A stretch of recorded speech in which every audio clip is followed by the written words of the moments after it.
तप करते हैं, इसका फल क्या है? भगवान का पूजन क्यों करते हैं? और तप अर्थात कोई भी कार्य भगवान के प्रति करते हैं, पूजा पाठ, उस करने का क्या तात्पर्य है? तो सूत जी ने कहा कि देखो ऋषि लोगों, कि जैसे कि एक चंदन का पेड़ होता है, चंदन के पेड़ को खुशबू होती है, तो अगर उस पेड़ को किसी शस्त्र से, किसी कुल्हाड़ी से काटा जाए तो वो कुल्हाड़ी की धार को सुगंधित कर देता है। तो ऐसे ही जैसे हम भगवान का भजन कीर्तन करते हैं, नाम उच्चारण करते हैं, कुछ भी मतलब भगवान के प्रति पूजा करते हैं, तो उस पूजा का फल क्या है कि जो भी हमारे कायिक, वाचिक, मानसिक 3 प्रकार के पाप हैं, तो उन पापों को भगवान जो है वो दूर कर देते हैं। ऐसे अनायास कोई जानबूझ करके जो पाप, बड़ा पाप करता है उसका तो प्रायश्चित नहीं है, उसका तो मतलब बड़ा प्रायश्चित है, लेकिन जो छोटे मोटे पाप है, बोल करके, मन में सोच करके, जैसे भी हैं वैसे पाप, तो भगवान जो हैं उन पापों को हर लेते हैं भगवान का भजन करने से। तो अब सूत जी जो हैं आगे की कथा का वर्णन करते हैं ऋषियों के प्रति कि एकदा नैमी सारण्य ऋष्य सौनकाद्या प्रपच्छो मुनिम सर्वे सूतम पुराणम कर। अब सूत जी कहने लगे कि हे ऋषि लोगों सुनो, एक समय की बात है कि देव ऋषि नारद ने 3 लोकों का भ्रमण किया और भ्रमण करते करते इस मृत्यु लोक में पहुंचे। जब इस मृत्यु लोक में पहुंचे तो क्या देखा नारद ने कि मृत्यु लोके जन सर्वे नानं क्लेशम संबंधिता नाना योनि उत्पन्नम पच्यन्ते पाप कर्म भी।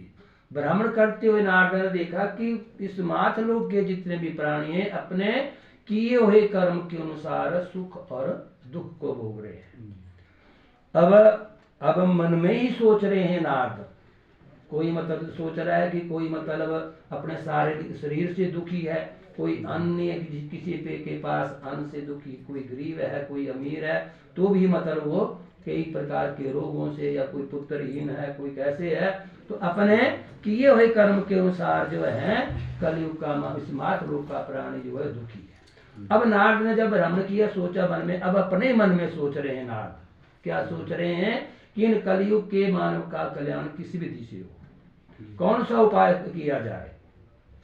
तो नारद ने क्या किया, केनोपाय चेतेषां दुख नाशो भवे ध्रुवम, मन में ही सोच रहे हैं कि इन प्राणियों का दुख जो है वो कैसे दूर हो। इति संचित्य मनसा विष्णु लोकम गता सदा। ऐसा सोचते सोचते नारद ने अपने मन में ही सोचा कि क्यों ना विष्णु भगवान के पास जाए।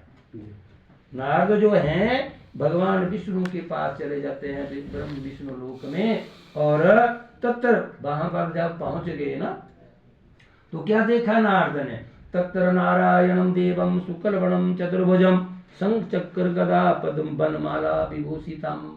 जब विष्णु भगवान के पास पहुंच गए विष्णु लोक में नारद, तो भगवान नारद ने क्या देखा कि शुक्ल वर्ण, श्वेत जिनका वर्ण है, और 4 दिन की भुजाएं हैं, एक हाथ में शंख लिया, एक में चक्र है, एक में गदा है, और गले में वनमाला पहने हुए हैं। ऐसा स्वरूप जो था नारद ने विष्णु भगवान का देखा।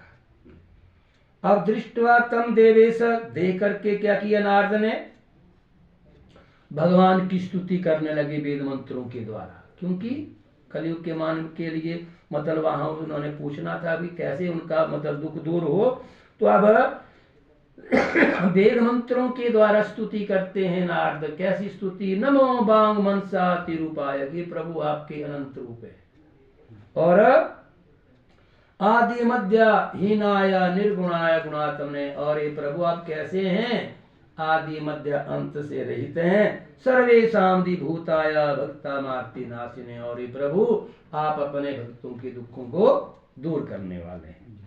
श्रुत्वा श्रोतम ततो विष्णु नारदम प्रत्यवास्ता, जब स्तुति की नारद ने भगवान के पास जा करके, तो साष्टांग दंडवत प्रणाम किया।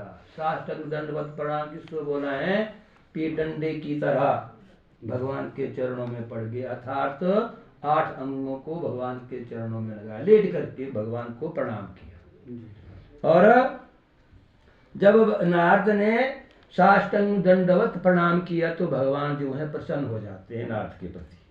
अब भगवान पूछते हैं नारद को कि मर्तमागतोसि त्वं किम से मनसि वर्तते।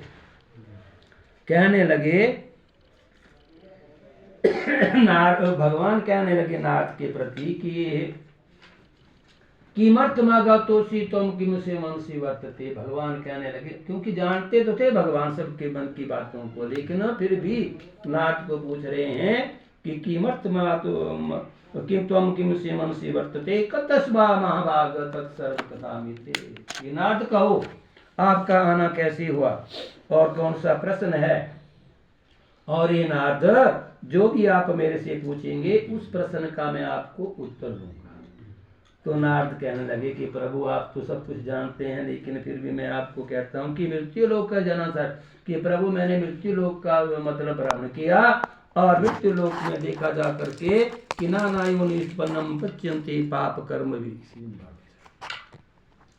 कि मैंने भ्रमण किया मृत्यु लोक का, और जितने भी प्राणी हैं कई प्रकार की योनि में उत्पन्न हुए हैं, और पच्यन्ते पाप कर्म भी, अपने किए हुए कर्म के अनुसार सुख और दुख को भोग रहे हैं। श्रोतु विच्छामि तत्कृपा स्थिति में ही, कि प्रभु आप उनके कल्याण के लिए कोई ऐसा रास्ता बतलाइए जिससे उनका दुख दूर हो सके।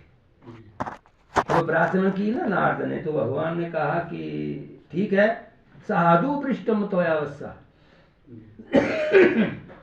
कहने लगे भगवान, साधु पृष्ठम त्वयावस्सा लोका अनुग्रह कंक्ष्य, कि नारद आपने संसार जितने भी दुनिया में प्राणी हैं उनकी भलाई के लिए आपने प्रश्न पूछा। क्योंकि साधु साधु संत की संख्या दी है ना, संज्ञा बता, संत किसको कहते हैं। आप हम सभी संत बन सकते हैं, लेकिन 3 गुण चाहिए। 3 गुण चाहिए। कैसे? सत्यम वद, सदैव सच बोलना चाहिए, और ये 2.5 अक्षर का वर्ण है ना ये, तो न का अर्थ है नम्रता, एक जैसा व्यवहार दूसरे से करना है, कि मेरा भाई है बहन है ऐसे संबंध, मतलब नम्रता पूर्वक सबसे एक जैसा व्यवहार करना। और त का अर्थ बतलाया तपस्या। तपस्या ऐसा नहीं कि कहीं जंगलों में चले गए, नहीं, भगवान का भजन जो सदैव नित्य करता है तो वो संत बन सकता है, अगर ये 3 गुण सभी में हो। तो कहा भगवान ने, साधु पृष्ठम त्वयावस्सा लोकानुग्रह कंक्ष्य, की हे साधु रूप, हे नारद, आपने मत संसार की भलाई के लिए बड़ा ही अच्छा प्रश्न पूछा। तो यत् कृत्वा मुच्यते मोहा सुत्तम बतामिते, कि अब जब आपने मेरे से पूछा कि कलयुग के मानव का कल्याण किस विधि से हो, तो हे नारद मैं आपको एक युति बतलाता हूँ, व्रत बतलाता हूँ। कहा भगवान ने नारद के प्रति, व्रतमस्ति महत पुण्यम स्वर्गे मृत्यु च दुर्लभम, कि हे नारद ये ऐसा व्रत है भगवान की पूजा, अर्थात काया कि मैं आपके स्नेह और प्यार के कारण इस व्रत के बारे में आपको बतलाता हूँ। क्या बतलाया? सत्यनारायणम देवम सम्या विधानता, कि जो सत्यनारायण विष्णु भगवान हैं, सबकी रक्षा करने वाले हैं, अन्न के दाता हैं, वृद्धि के दाता हैं, उनका विधिवत सम्या विधानता। ये नहीं भी डिमांड पत्र रख रही है कि प्रभु आज मैं आपका पूजन करने जा रहा हूँ, मुझे ऐसी धन की प्राप्ति हो, पुत्र की प्राप्ति हो, अन्न की प्राप्ति हो, ऐसी कामना नहीं करनी चाहिए।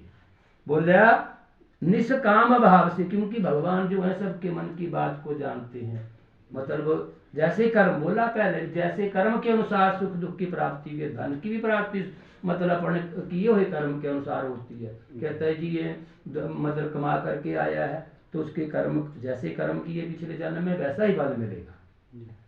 तो इसी प्रकार भगवान ने नारद को कहा कि निष्काम भाव से भगवान की पूजा करनी चाहिए, कोई मतलब ऐसा मांगने की बात नहीं, क्योंकि मांगने से क्या होता है, क्योंकि भगवान जो है सबके मन की बात को जानते हैं। हम मांगे भी प्रभु हमें ऐसा दे दो ऐसा दे दो, नहीं, जो किया हुआ कर्म है वही सफल होता है। तो भगवान ने नारद को सत्यनारायण भगवान विष्णु भगवान की पूजा का वर्णन बतलाया कि सत्यनारायण भगवान जी का व्रत पूजन करो। और कृत्वा संध्या सुखम भुक्त्वा पत्र मोक्षम आपन्यात, भगवान का भजन करने से मनुष्य के सब पाप जो हैं वो दूर हो जाते हैं, अगर एकाग्र मन से। एकाग्र मन से मतलब एकाग्र तो मन होता नहीं, लेकिन यहाँ पर किसी मतलब कवि ने कहा है, मुनि ने, कि मन तो चंचल है मन। अब मान लो हम पूजा में बैठे हैं तो थोड़ी देर तो हमारा मन जरा थोड़ा लग भी जाएगा, नहीं भी लगेगा। तो उसका बोले आप ही, अगर हम पूजा में मतलब पूजा करते हैं, भगवान का भजन करते हैं, मन तो नहीं लगता। अगर मन तो पूज मतलब उसका क्या फल मिलेगा। तो एक कवि ने कहा कि जैसे हम खेतों में बीज बोते हैं, किसान खेतों में बीज बोते हैं तो वो बीज जो है उल्टे सीधे पड़ते हैं, तो वो भी उगते हैं। फेंकते हैं ना हम लोग तो उल्टे पड़ते हैं, सीधे पड़ते हैं, कैसे पड़ते हैं, तो वो भी उगते हैं। तो उस मतलब ऋषि ने कहा कि भगवान की पूजा करनी चाहिए, उसका फल मिलता है, चाहे हमारा मन लगे चाहे ना लगे, क्योंकि किया हुआ कर्म जो निष्फल नहीं जाता। भगवान के घर में अंधेर नहीं है, देर हो सकती है। तो इसलिए कहा कि भगवान की पूजना जो है निष्काम भाव से करनी चाहिए। जब भगवान ने नारद के प्रति कहा कि सत्यनारायण भगवान का पूजन करो विशेष है, तो अब नारद ने फिर प्रश्न किया। क्या किया बच्चा? भगवान ने कहा कि सत्यनारायण भगवान की पूजा करो, तो नारद ने प्रश्न किया, किम फलम किम विधानम कृतम के नेव्रतम, कि भगवान उसका फल क्या है, विधि क्या है, कब उस व्रत को करना चाहिए, आप हमें विस्तार पूर्वक कहिए। तो भगवान कहने लगे कि नारद को, जिस घर में जब सतयुग था ना, तो उस समय भी मतलब कलयुग का वास था। अब कलयुग है तो इसमें भी सतयुग का वास है। तो कहा जो जहाँ भगवान की पूजना अर्चना होती है सदैव, सवेरे शाम भगवान का भजन होता है, परिवार के प्रति प्रेम भाव है, सद्भाव है, किसी प्रकार की कोई निंदा चुगली नहीं है, उस घर में क्या है, सतयुग का वास होता है। कलयुग कहाँ है? जहाँ मतलब बुरा व्यवहार हो, आपसी प्रेम भावना हो, झगड़ा हो, वहाँ पर क्या है, कलयुग का वास होता है। तो इसलिए कहा नारद ने कि भगवान ने नारद के प्रति कि दुख शोकादि धन धान्यम प्रवर्धन, ये जो भगवान का पूजन है, दुख और शोक आदि जो हैं उस घर में नहीं आते हैं, और धन और अन्न की वृद्धि करने वाला है, और सौभाग्य स्तुतिदायक सर्वत्र विजय पदम, सौभाग्य को देने वाला और स्तुतिदायक संतान को देने वाला ये श्री सत्यदेव भगवान जी का व्रत पूजन है। और कहा भी कब करना चाहिए, जैसे आपने सोचा मन में कि सत्यनारायण भगवान की कथा को श्रवण करना है, तो उसके लिए कहा कि यस्मिन कस्मिन दिन, कोई भी दिन हो, कोई मुहूर्त की जरूरत नहीं है, लेकिन क्या बोलिया, श्रद्धा भक्ति समन्विता, अपने मन में ऐसा श्रद्धा भी होनी चाहिए, भाव भी होना चाहिए, अहम भाव नहीं होना चाहिए भी मैंने ऐसा किया। श्रद्धा कैसी, भक्ति कैसी? कहा कि श्रद्धा और भक्ति से, जैसे कि कोई भी भगवान की पूजना अर्चना करता है तो उसको मतलब फल की प्राप्ति होती है। जैसे एक छोटा सा उदाहरण है ना, श्रद्धा भक्ति के भाव। अभी यहाँ पर हम पूजा भगवान की पूजना अर्चना करने जा रहे हैं, तो मन में ऐसा विचार हो जाएगा हर पर्सन के प्रति कि हमने भी ऐसी भगवान की पूजना अर्चना करनी है। तो ऐसे ही श्रद्धा और भक्ति का भाव हनुमान जी को जागा। कैसे कि एक समय की बात है कि माता सीता जो थी वो अपनी मांग में सिंदूर लगा रही थी। तो इतने में क्या हुआ कि हनुमान जी आए, और हनुमान जी ने पूछा कि माता ये अपनी मांग में आप सिंदूर क्यों लगा रही हैं? जैसे सौभाग्यवती स्त्रियां होती हैं ना, अपना 16 श्रृंगार करती हैं, उसका अलग अलग फल है, शरीर को सजाने के लिए भी और उसके फल भी अनेक हैं। तो हनुमान ने कहा कि माता अपनी मांग में आप ये सिंदूर क्यों लगा रही है, क्या फल है इसका? तो माता सीता ने कहा कि देखो हनुमान, मैं अपने पति राम उनके प्रति इस सिंदूर को लगा रही हूँ, इससे लगाने से क्या होगा कि मेरे पति राम की दीर्घायु हो, और दूसरे मेरे ऊपर जब मैं अपना 16 श्रृंगार करूंगी तो मेरे ऊपर सदा सदा के लिए प्रसन्न रहेंगे। अब यहीं से ही हनुमान को अपने मतलब श्रद्धा और भक्ति का भाव जाग पड़ा। कैसे कि हनुमान ने क्या किया कि अपने सारे शरीर में सिंदूर लगा लिया और कहाँ चले जाते हैं, भगवान राम के पास चले जाते हैं। राम ने देखा कि आज हनुमान है, आपने अपने शरीर में सिंदूर क्यों लगा रखा है? तो हनुमान ने कहा कि देखो प्रभु, आप मेरे भगवान हैं। जब माता सीता ने अपनी मांग में थोड़ी सी चुटकी सिंदूर की लगाए तो उसका फल क्या बतलाया कि मेरे पति राम की दीर्घायु होगी। तो इसलिए हे प्रभु, मैंने भी अपने शरीर में ये सिंदूर इसलिए लगाया, आप मेरे प्रभु हैं, भगवान हैं, तो आप भी दीर्घजीवी हो और मैं आपका सेवक सदा सदा के लिए बना रहा हूं।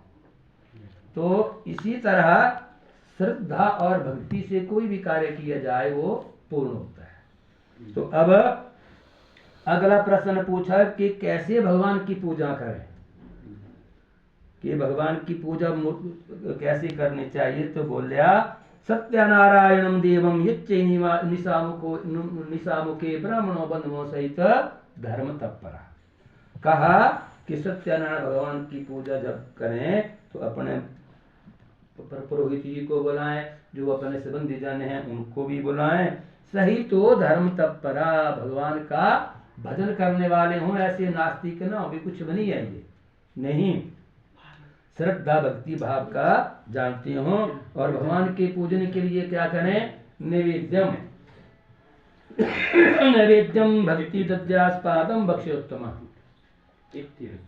भगवान के पूजन के लिए नैवेद्य बनाए, अच्छी तरह रंबा फल डाले, रंबा फल बोलते हैं केले को, गेहूं के आटे का शुद्ध घी से चूर्ण बनाए और उसको अर्पण करे भगवान के प्रति। और कहा कि गृहस्थाश्रम में कभी कभी इन चीजों का अभाव हो जाता है, तो अगर अभाव हो, ये चीजें प्राप्त न हो, तो अभावे साली चूर्ण व शर्करा गुड़स तथा, गुड़ और शक्कर से भी भगवान को नैवेद्य लगा सकते हैं।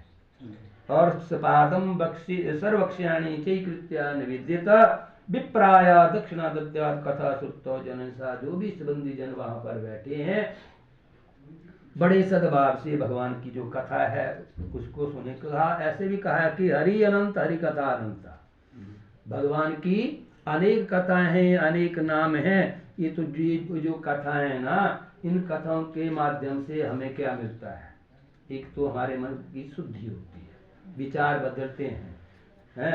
तो कहा पे जितने भी स्वर्ण जन वहां पर बैठे हैं भगवान की जो कथा है उसको श्रवण करे। तथा च बंधुविसार्धम विप्रांच प्रतिभोज्येत, उसके उपरांत जो भी सगे संबंधी जो भी इकट्ठे हुए हैं अपनी श्रद्धा के अनुसार उनको भोजन कराए। प्रसादम बक्षी नित्या गीतादिकम चरित, कथा संपन्न होने पर भगवान का जो भजन है कीर्तन है उसको करना चाहिए। ततश्च स्वागृहं गच्छेत सत्यनारायणं जपेत। अब यहाँ पर कथा का भाव ये आता है कि जो भी कथाएं आगे कथाएं हैं मतलब दी है, आगे मैं सुनाऊंगा आपको, लेकिन कथा का माध्यम क्या, ये नहीं, जो अपना मंत्र है द्वादश अक्षर का मंत्र है वो नमो भगवते वासुदेवाय, इस मंत्र का उच्चारण करते करते कहा कि स्वागृहं गच्छेत, अपने घर को जाए।